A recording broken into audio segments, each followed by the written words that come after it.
नमो भगवते वासुदेवाय। नवमोऽध्याय।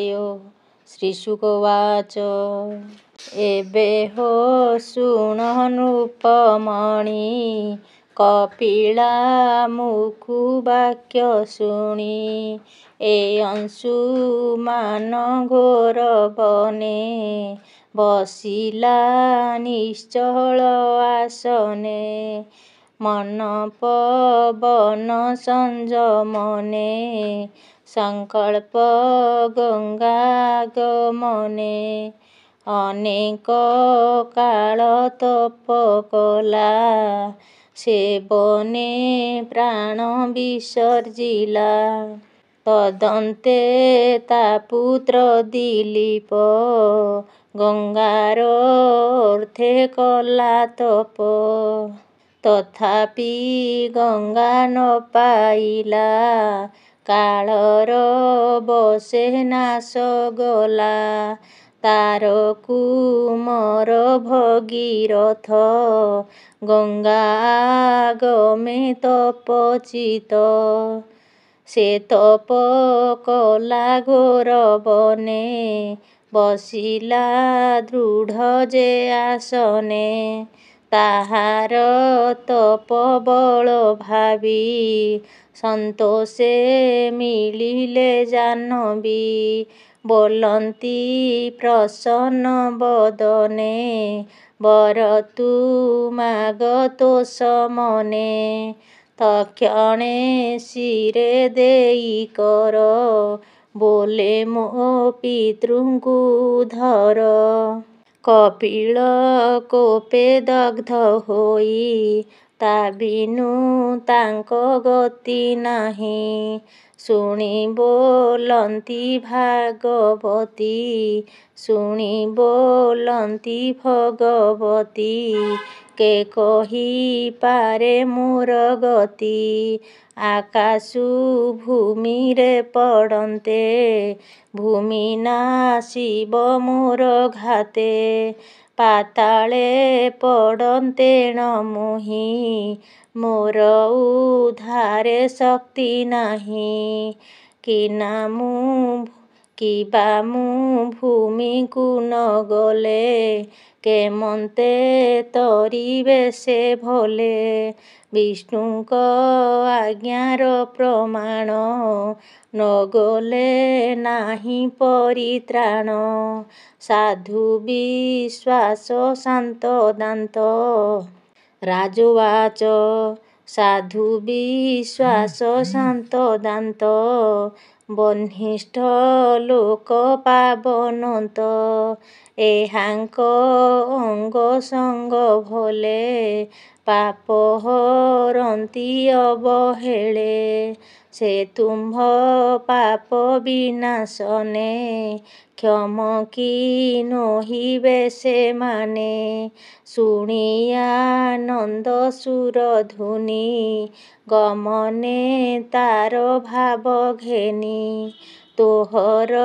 ବ୍ୟଗ୍ର ସହିବାରେ ଏ ବିନୁ କେ ଅଛି ଅପରେ ତୋ ବ୍ୟଗ୍ର ରୁଦ୍ର ବାସ ହେ ଦେହରେ ବିଶ୍ୱ ତେଜ ବହେ ରୁଦ୍ରର ଦେହେ ଜଗତ ବସ୍ତ୍ରର ପ୍ରାୟେ ଉତ୍ପତ ଗଙ୍ଗା ବୋଇଲେ ହୁ ସତ୍ୟ ତୁ ଏବେ ସେବ ବିଶ୍ୱନାଥ ଏମନ୍ତେ ଗଙ୍ଗା ବାକ୍ୟ ଶୁଣି ଆନନ୍ଦେ ଗଲା ନରମଣି ସେବିଲା ଈଶ୍ୱର ଚରଣେ ପିତୃଙ୍କ ଉଦ୍ଧାର କାରଣେ ସେ ଭାଗୀରଥ ପୁଣ୍ୟ ବଳେ ଶିବ ସନ୍ତୋଷ ଅଳ୍ପ କାଳେ ବୋଇଲେ ଧରି ବଇଁଶିରେ ଜଟାକ୍ଷ କଳା ଜଟା କଳାପଭ୍ୟନ୍ତରେ ଜାହ୍ନବୀ ରୁଦ୍ରର ବଚନେ ତକ୍ଷଣେ ଶ୍ରବିଲେ ଗଗନେ ସ୍ୱଭାବେ ବିଷ୍ଣୁପାଦ ଜଳ ସୁପୁଣ୍ୟ ଶୁଚି ସୁନିର୍ମଳ ଜଳେ ପୂରିଲା ଜଟା ଭାର ଧରାରେ ଚିନ୍ତିଲା ଶରୀର ରୁଦ୍ର ଶରୀରୁ ଗଙ୍ଗା ଖସି ପଡ଼ିଲା ଭୂମି ଗତେ ଆସି ଯେ ଗଙ୍ଗା ଭୁବନ ପାବିନି ତକ୍ଷଣେ ଭଗୀରଥ ଘେନି ବସିଲା ବାୟୁ ବେଗେ ରଥେ ଗଙ୍ଗା ତାହାର ଅନୁପଥେ ପବିତ୍ର କରିବେ ନିପାଶେ ଲାଗିଲା ଯେତେ ନଗ୍ର ଦେଶେ ଧରଣୀ ବିବରେ ପଶିଲା କପିଳ ଆଶ୍ରମେ ମିଳିଲା ସଗର ପୁତ୍ରେ ଯହିଁ ମିଳି ଅନେକ ଯାଉଛନ୍ତି ଜଳି ଜଳ ପ୍ରବେଶ ତାଙ୍କ ମଧ୍ୟେ ତକ୍ଷଣେ ପରମ ଆନନ୍ଦେ ଜ୍ୟୋତି ସ୍ୱରୂପେ ସ୍ୱର୍ଗେ ଗଲେ ସ୍ୱର୍ଗେ ଦେଖନ୍ତି ଦିଗପାଳେ କପିଳ ମୁନି କ୍ରୋଧାନଳ ଦହଇ ଭୁବନ ମଣ୍ଡଳ ଯେ ଜଳ ସ୍ପରଶନ ମାତ୍ରେ ଦୁରିତ ନର ହୋଇ ଗାତ୍ରେ ଅନନ୍ତ ଚରଣ ସ୍ପରଶେ ଗଙ୍ଗା ଚରଣେ ପାପ ନାଶେ ସେ ଗଙ୍ଗା ଜଳେ ଦେଇ ମନ ଭବୁ ତରିଲେ ମୁନିଜନ ଏବେ ହୋ ଶୁଣ ପରୀକ୍ଷିତ ସଗର ବଂଶାନୁଚରିତ ସେ ଭଗୀରଥର ତନୟେ ସ୍ୱଭାବେ ଶ୍ରୁତ ନାମ ବହେ ନାଭ ତାହାର ପୁତ୍ର ହୁଏ ଅଶେଷ ଗୁଣ ଯାର ଦେହେ ସିନ୍ଧୁ ଦୀପ ତାର ନନ୍ଦନ ତହୁଁ ଅୟୁତାୟୁ ଉତ୍ପନ୍ନ ତା ସୁତ ଋତୁପର୍ଣ୍ଣ ଲେଖ ସେ ନଳ ସଙ୍ଗେ ପ୍ରିୟ ମୁଖ ଅକ୍ଷ ବିଦ୍ୟାରେ ଗୁରୁ ଟାଣ ପଡ଼ଇ ବଚନ ପ୍ରମାଣ ସେ ବିଦ୍ୟା ନଳକୁ ଶିଖାଇ ବନେ ପଶିଲା ତପଦାହି ତାର କୁମର ସର୍ବ କାମ ସ୍ୱଭାବେ ସର୍ବଗୁଣ ଧାମ ସୁଦାମ ତାହାର ସନ୍ତତି ତା ପୁତ୍ର ମଦୟନ୍ତିପତି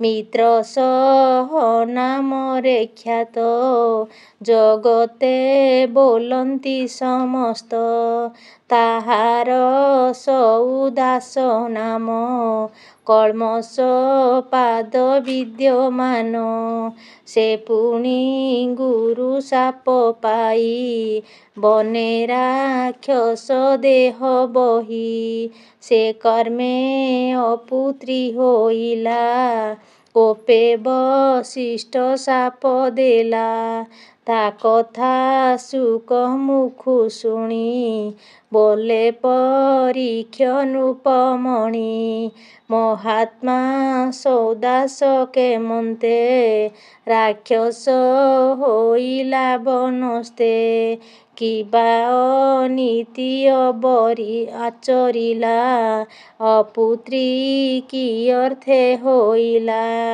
କିବା ଅନୀତି ଆଚରିଲା ଅପୁତ୍ରୀ କି ଅର୍ଥେ ହୋଇଲା ଏକଥା କହ ମୁନିବର ମୁଁ ଯେବେ ସେବକ ତୁମର ଶୁକ କହନ୍ତି ରାଜା ଚାହିଁ, ଶୁଣ ହୋ ସାବଧାନ ହୋଇ। ସୌଦାସ ଚରିତ ଅଦ୍ଭୁତ, ଲଭିଲା କର୍ମର ଆୟତ। ବନେ ରାକ୍ଷସ ବେନି ଭାଇ, ବୁଲନ୍ତି ନର ମାଂସ ଖାଇ। ସୌଦାସ ରାଜା ଶସ୍ତ୍ର ହସ୍ତେ, ବନେ ପଶିଲା ପଶୁ ଅର୍ଥେ। ସେ ଦୁଇ ରାକ୍ଷସକୁ ଦେଖି, ବାଣ ମାଇଲା ରାଜା ଲଖି। ବାଣେ ରାକ୍ଷସ ମରେ କେୟ, ତାହାର ଭାଇ କର୍ମ ଦେଖ। ରାକ୍ଷସ ଭ୍ରାତୃବଧ ଦେଖି, ଅତ୍ୟନ୍ତ ହୋଇଲା କ ଦୁଃଖୀ। ଚିନ୍ତିଲା ପ୍ରତିକାର ମନେ, ମିଳିଲା ରାଜା ସନ୍ନିଧାନେ। ମନରେ ବିଚାର କରଇ, ଏ ଯେ ମାଇଲା ମୋର ଭାଇ। ଏବେ ନିଜପୁରେ ଗଲେ, କରିବି ପ୍ରତିଫଳ ହେଳେ। ତଦନ୍ତେ ରାଜଗୃହେ ଗଲା, ଶୁଣ ହେ ଅଭିମନ୍ୟୁ ବଳା। ରାକ୍ଷସ ସୁପକାର ବେଶେ, କପଟେ ରହେ ରାଜା ପାଶେ। ଏମନ୍ତେ ଗଲା ଦିନା କେତେ, ବଶିଷ୍ଠ ନୃପତି ଅଗ୍ରତେ। ମିଳିଲେ କ୍ଷୁଧାରକ ଶଣେ, ଆମିଷ ଭୋଜନ କାରଣେ। ବୋଲନ୍ତି ନୃପତି ଅଗ୍ରତେ, ମାଂସ ଭୋଜନ ଦିଅ ମୋତେ। ଏମନ୍ତେ କହି ମୁନି ଗଲେ, ସନ୍ଧ୍ୟାରେ ଅର୍ଥେ ଗଙ୍ଗା ଜଳେ। ବଶିଷ୍ଠ ଆଗମନ ଚାହିଁ, ସୁପକାରକୁ ସେ ବୋଲଇ। ବୋଲଇ ମାଂସ ପାକ କର, ଭୁଞ୍ଜିବେ ବ୍ରହ୍ମାଙ୍କ କୁମର। ଶୁଣି ସୁପକାର ସମସ୍ତ, ଆମିଷ ରାନ୍ଧିଲେ ତୁରିତ। ଉତ୍ତମ ପଶୁଙ୍କର ମାଂସ, ଯେବେ ବଶିଷ୍ଠ ମୁନି ତୋଷ। ତାହାଙ୍କ ମଧ୍ୟେ ଦ୍ୱିଜ ରୂପେ, ରାକ୍ଷସ ଭାଇ ଥିଲା ଗୋପେ। ମନୁଷ୍ୟ ମାଂସ ପାକ କଲା, ସୁବର୍ଣ୍ଣ ପାତ୍ରେ ତା ଭରିଲା। ତକ୍ଷଣେ ଅନ୍ତର୍ଦ୍ଧାନେ ଗଲା, ଏମନ୍ତେ ବଶିଷ୍ଠ ମିଳିଲା। ଭୋଜନେ ବସିଲେ ଆସନେ, ରାଜା ସମୀପେ ଦିବ୍ୟମାନେ। ବସିଲେ ଭୋଜନେ ବସିଲେ ଆସନେ, ରାଜା ସମୀପେ ବିଦ୍ୟମାନେ। ଏମନ୍ତେ ସୁପକାରେ ନେଲେ, ସୁବର୍ଣ୍ଣ ପାତ୍ରେ ମାଂସ ଦେଲେ। ସନ୍ତୋଷେ ମୁନି ନର ମାଂସ, କରେ ଘେନିଲେ ଏକ ଗ୍ରାସ। ଆଘ୍ରାଣ ନାସାରନ୍ଧ୍ରେ କଲେ, ଭୂମିରେ ତକ୍ଷଣେ ଖେପିଲେ। ନୃପତି ବଦନ ଅନାଇ, ବୋଇଲେ କୋପଭର ହୋଇ। ମୋତେ ଯେ ଦେଲୁ ନର ମାଂସ, ଏ ପାପେ ହୁଅ ତୁ ରାକ୍ଷସ। ଅରଣ୍ୟ ଦ୍ୱାଦଶ ବରଷ, ରାକ୍ଷସେ ଭକ୍ଷ ନର ମାଂସ। ଏମନ୍ତେ ମୁନି ବାକ୍ୟ ଶୁଣି, କୋପେ କମ୍ପିତ ନୃପମଣି। ମୁଞ୍ଜେନୁ ହୋଇ ଜ୍ଞାନ ଭ୍ରଂଶ, କେମନ୍ତେ ଦେବି ନର ମାଂସ। ନ ଜାଣି ଶାପ ଦେଲ ଗୁରୁ, କେ ବ୍ରହ୍ମ ଶାପ ଅନ୍ୟ କରୁ। ମୁଁ ଏବେ ପତି ମୁଁ ଏବେ ପ୍ରତିଶାପ ଦେବି ଏମନ୍ତ ବୁଦ୍ଧି ମନେ ଭାବି। ଜଳ ଅଞ୍ଜଳି ହସ୍ତେ କଲା ବଶିଷ୍ଠ ଅଗ୍ରତେ ମିଳିଲା।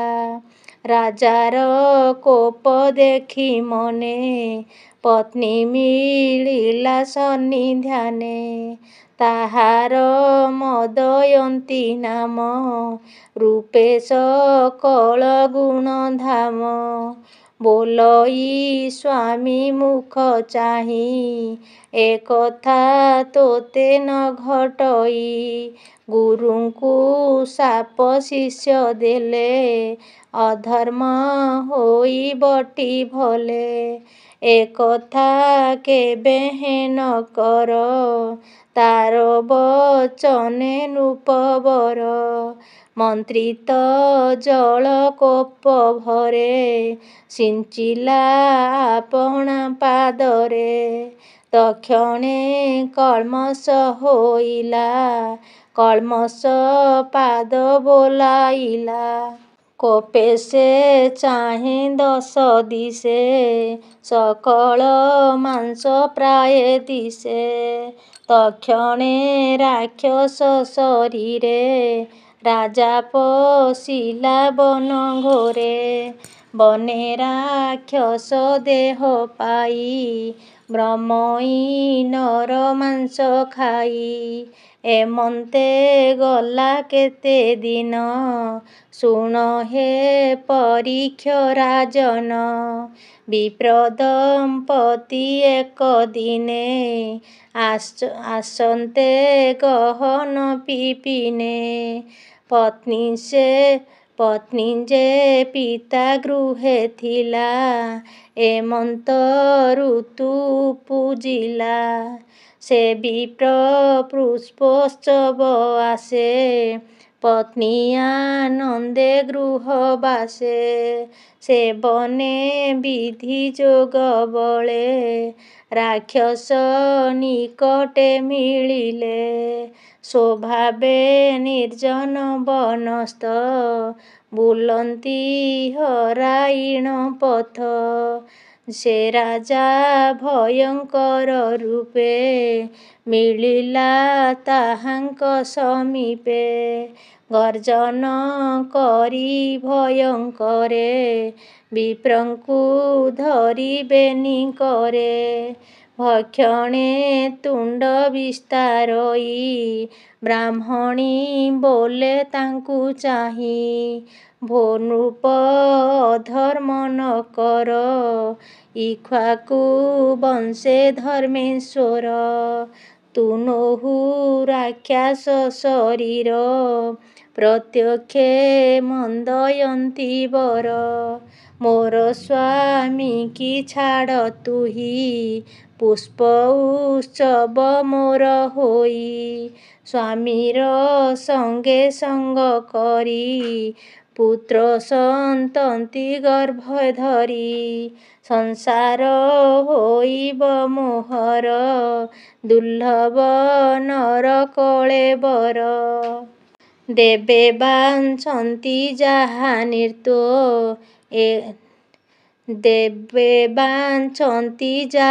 ନୃତ୍ୱେ ଏ କର୍ମ କରିବୁ କେମନ୍ତେ। ଦେଖ ପଣ୍ଡିତ ମୋର ସ୍ୱାମୀ ତପ କରଣେ ପଥଶ୍ରମୀ। ଏ ସର୍ବଭୂତେ ଦୟା ବହେ ଦେବେ ବସନ୍ତି ଯାର ଦେହେ। ଏହାର ବୋଧେ ସୃଷ୍ଟି ବଧ ଏମଲେ ଲଭିବୁ ପ୍ରମାଦ। ଏକଥା ଶୁଣ ଯେବେ ମିଛ ତୁ ମୋତେ ଅଗ୍ରେ ବେଗେ ଭକ୍ଷ। ମୋହର ଅଗ୍ରେ ସ୍ୱାମୀ ମଲେ ଜୀବନ ନ ଧରିବି ଭଲେ। ଏମନ୍ତେ ଅନେକ କହିଲା ତାହାର ଶରଣେ ପଶିଲା।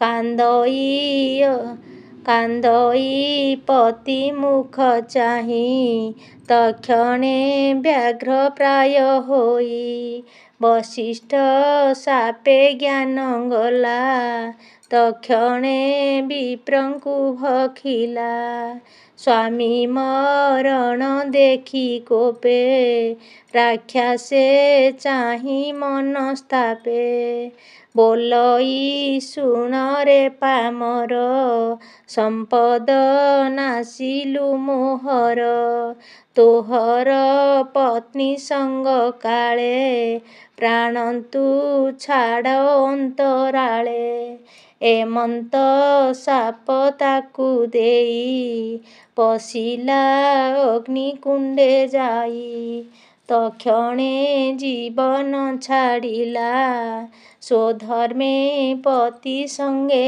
ଗଲା ସାପୁ ମୁକତ ରାଜା ହୋଇ ମିଳିଲା ଅନ୍ତପୁରେ ଯାଇ ପତ୍ନୀ ସଙ୍ଗମ ଇଚ୍ଛା ଚିନ୍ତି ତା ଦେଖି ବୋଲେ ମଦୟନ୍ତୀ ବ୍ରାହ୍ମଣୀ ସାପ ଦେଲା ତୋତେ ମୋ ଅଙ୍ଗ ଛୁଇଁବୁ କେମନ୍ତେ ସ୍ତ୍ରୀ ମୈଥୁନ ସଙ୍ଗ ତେଜ ଜୀବନେ ଯେବେ ଅଛି କାର୍ଯ୍ୟ ଏମନ୍ତେ ତାହାର ବଚନେ ରାଜା ବିଚାରେ ଦୁଃଖ ମନେ କେମନ୍ତେ ହୋଇ ବସନ୍ତତି ନାନା ଉପାୟ ମନେ ଚିନ୍ତି ବଶିଷ୍ଠ ସମୀପେ ମିଳିଲା ମୋ ବଂଶ ରଖ ତୁ ବୋଇଲା ଏମନ୍ତ ରାଜାର ବଚନେ ତାର କାମିନୀ ଗର୍ଭାଧାନେ ବଶିଷ୍ଠ ସଙ୍ଗେ ସଙ୍ଗ କରି ଗର୍ଭ ହୋଇଲା ତାର ନାରୀ ସେ ଗର୍ଭ ଶପଥ ବରଷ ଜନ୍ମ ନୋହିଲା ବୋଲି ରୋଷ ଅସ୍ତ୍ର ପ୍ରହାର ଗର୍ଭେ କଲା ତକ୍ଷଣେ ଗର୍ଭ ଉପୁଜିଲା ନାମତା ଅସ୍ମଙ୍କ ହୋଇଲା ଯେଣୁ ଅସ୍ମଘାତୁ ବଞ୍ଚିଲା ବାଳକ ଅସ୍ମଙ୍କର ପୁତ୍ର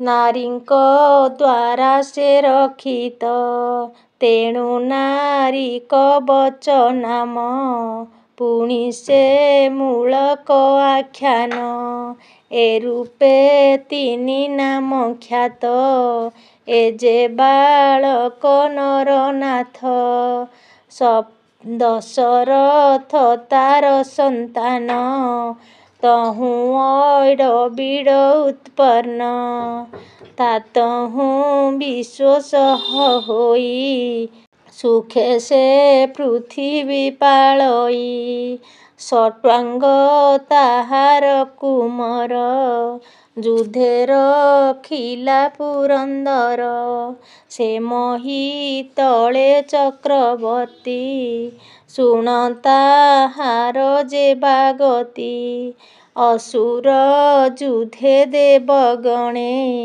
ତାଙ୍କୁ ବରିଲେ ଯୋଧାପଣେ ସେ ପୁଣରିପୁ ଜିଣି ଯୁଧେ ମେଲାଣି ଇଛେ ଦେବ ମଧ୍ୟେ ଇନ୍ଦ୍ର ତାହାର ମୁଖ ଚାହିଁ ବୋଇଲେ ତୁ ଯିବୁ କି ପାଇଁ ମୁହୂର୍ତ୍ତେ ଅଛି ତୋ ଜୀବନ ତା ଶୁଣି ବୋଲଇ ରାଜନ ମୋର ଏ ରାଜ୍ୟ କାର୍ଯ୍ୟ ନାହିଁ କର୍ମଭୂମିକୁ ଯିବି ମୁହିଁ ଦେବେ ବୋଲନ୍ତି ରାଜା ଚାହିଁ ଯେ ବର ଇଚ୍ଛା ମାଗ ତୁହି ରାଜା ବୋଲଇ ପୁରେ ଯାଇ ବର କଳ୍ପିତ ନ ବାଞ୍ଛଇ ଏମନ୍ତେ ଇନ୍ଦ୍ର ଆଗେ କହି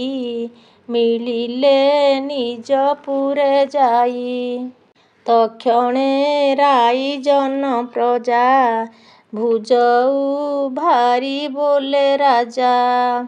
ମୁଁ ଯେବେ ବ୍ରହ୍ମକୁଳେ ଜାତ, ଯେବା ମୋ କୁଳେ ଦଇବତ। ଯେବା ଛଇ ମୋର ଧନ, ଦାରାତ ନୟ ବନ୍ଧୁଜନ। ଏ ସର୍ବ ହରି ନିବେଦନ, ଶୁଣ ସକଳ ସାବଧାନ। ମୋ ମତ ଧର୍ମ ବ୍ୟତିରେକେ, ହରିଙ୍କୁ ସର୍ବଭୂତେ ଦେଖେ।